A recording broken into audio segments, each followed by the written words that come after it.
Assalamualaikum warahmatullahi wabarakatuh. Selamat malam Bapak Ibu semuanya. Terima kasih kawan-kawan.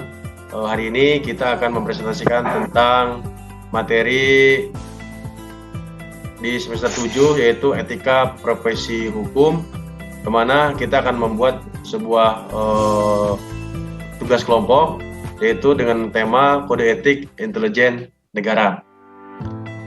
Kami dari kelompok 5 dari HK 18D ada 6 orang. Yang pertama saya Wawan Rukmana, yang kedua Diki Saputra, yang ketiga Ahmad Kurniawan, yang keempat Ibu Wiwin Puji Lestari, yang kelima Hilda Novitasari, yang keenam Tia Mujib. Baik, saya akan awali dari pendahuluan. Intelijen adalah bagian dari sistem keamanan nasional di dalam konstitusi, yakni Undang-Undang Dasar Negara Republik Indonesia tahun 1945, amandemen keempat.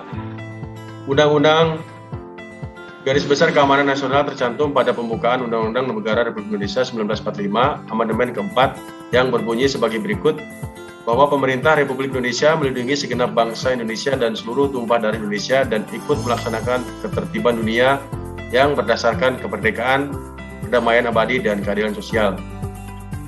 Bahwa garis besar ini dapat dirumuskan menjadi 7 pembentukan negara Republik Indonesia. Wow.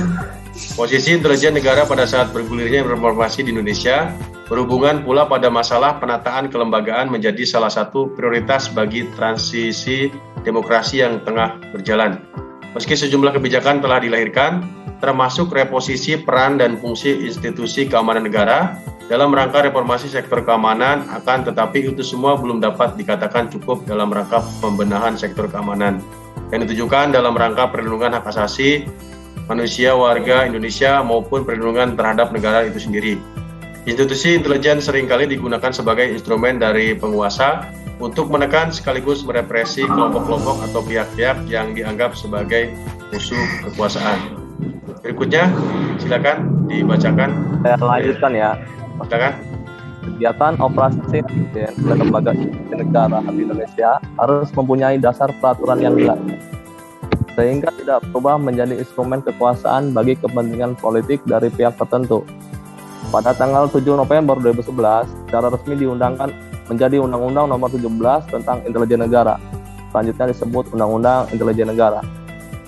Alasan utama penempatan pengaturan fungsi-fungsi intelijen di dalam undang-undang tersendiri adalah memberikan parameter yang jelas pada mandat, tugas, dan wewenang serta rangka kerja yang legal dan akuntabel.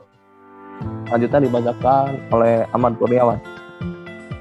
Ya, saya lanjutin ya. Kode etik intelijen negara. Hal ini diatur dalam Peraturan Kepala Badan Intelijen Negara Republik Indonesia Nomor 7 Tahun 2017 tentang Kode Etik Intelijen Negara. Kode etik intelijen bertujuan 1. Menjaga martabat, kehormatan, citra, dan kredibilitas intelijen negara. Yang kedua, membentuk sikap keteladanan dan sopan santun dalam melaksanakan tugas dan bermasyarakat. Yang ketiga, menempatkan integritas dan tanggung jawab personel intelijen negara dan meningkatkan semangat pengabdian kepada bangsa dan negara. Kewajiban kode etik intelijen meliputi 5. Bertanggung jawab dalam melaksanakan tugas dan fungsi intelijen secara profesional, objektif, berintegritas, loyal, solid, dan tidak diskriminatif. Yang keenam, menghormati hak dan martabat manusia berdasarkan prinsip dan dasar hak asasi manusia. Yang kedelapan, bersikap supel, santun, setia kawan, menggunakan kompetensi secara benar, menghindari popularitas, dan menerapkan asas kompartementasi. Yang ke-8, memiliki rasa keingintahuan yang tinggi terhadap permasalahan keamanan negara. Yang ke-9, mampu merekrut agen dan mengendalikan jaringan agen sesuai dengan kaidah intelijen. Yang ke-10, menggunakan atau memanfaatkan sumber daya intelijen secara efektif dan efisien. Lanjut, larangan kode etik intelijen meliputi membuat laporan intelijen tidak berdasarkan fakta. Yang kedua, membocorkan rahasia intelijen. Yang ketiga, menyebarluaskan pengetahuan teknik taktik dan dokumen intelijen kepada pihak-pihak lain yang tidak berkepentingan.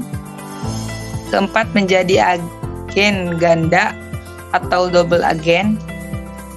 Kelima, menyalahgunakan simbol dan atribut intelijen negara. Keenam, membentuk opini publik yang dapat merugikan kepentingan negara dan intelijen negara. Kemudian dilanjut oleh apa? Lanjut aja sampai subbab lagi. Oke. Lanjut, mengajak dan membawa agen ke jajaran dan instalasi penyelenggaraan intelijen. Kemudian menggunakan media sosial untuk beropini yang menyerang terhadap kebijakan pimpinan penyelenggaraan intelijen negara. Kemudian meninggalkan tugas tanpa izin pimpinan. Kemudian melakukan melakukan perbuatan jinah, prostitusi, judi, dan minum-minuman yang memabukkan. Kemudian menyalahgunakan narkoba dan obat-obatan terlarang. Kemudian memberikan janji atau harapan kepada pihak lain atas nama dinas yang dapat merugikan kepentingan organisasi.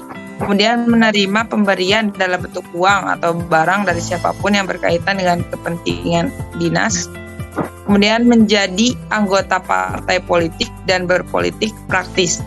Dan yang terakhir, segala hal lainnya yang dapat dikategorikan sebagai sikap, ucapan, tindakan, dan perilaku personel intelijen negara yang bertentangan dengan ketentuan peraturan perundang-undangan. Kemudian dilanjut lagi oleh Pak Wawan.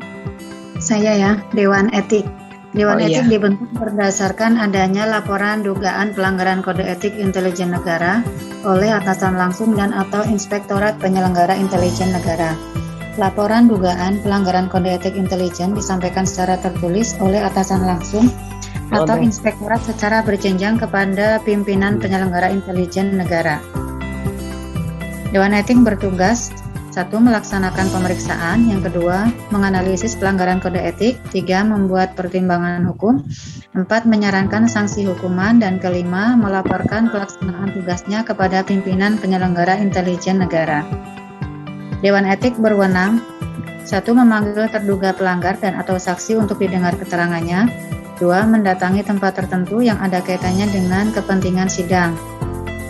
3. Meneliti berkas pemeriksaan pendahuluan sebelum pelaksanaan sidang dan menyiapkan rencana pemeriksaan dalam persidangan. 4. Mengajukan pertanyaan secara langsung kepada terduga pelanggar dan saksi mengenai sesuatu yang diperlukan atau berkaitan dengan pelanggaran yang dilakukan oleh terduga pelanggar. Kesimpulan, peran intelijen negara sangatlah vital dalam memberikan informasi terkini, akurat, cepat, dan komprehensif terkait dengan jaminan keamanan dan tegaknya hukum atau law enforcement di dalam negara hukum demokratis. Untuk itu, peran intelijen harus di dalam koridor kepastian hukum, memastikan keadilan seluruh warga negara, serta tidak mengabaikan prinsip-prinsip demokrasi dan hak asasi manusia. Kembali ke Pak Wawan. Terima kasih kawan-kawan semuanya yang sudah memberikan materi terkait tentang materi kita yang akan dipresentasikan di hari ini, yaitu tentang kode etik intelijen negara. Semoga dari hasil pemaparan yang sudah kita sampaikan bersama bisa menjadi pelajaran untuk kita, khususnya umumnya untuk teman-teman semuanya, dan di semester 7 ini kita bisa lebih baik lagi dalam memahami materi yang sudah kita paparkan. Oke, demikian presentasi dari kelompok kami. Kurang lebihnya kami mohon maaf atas waktu dan sudah membaca video kami. Kami ucapkan terima kasih. Saya akhiri. Assalamualaikum warahmatullahi wabarakatuh.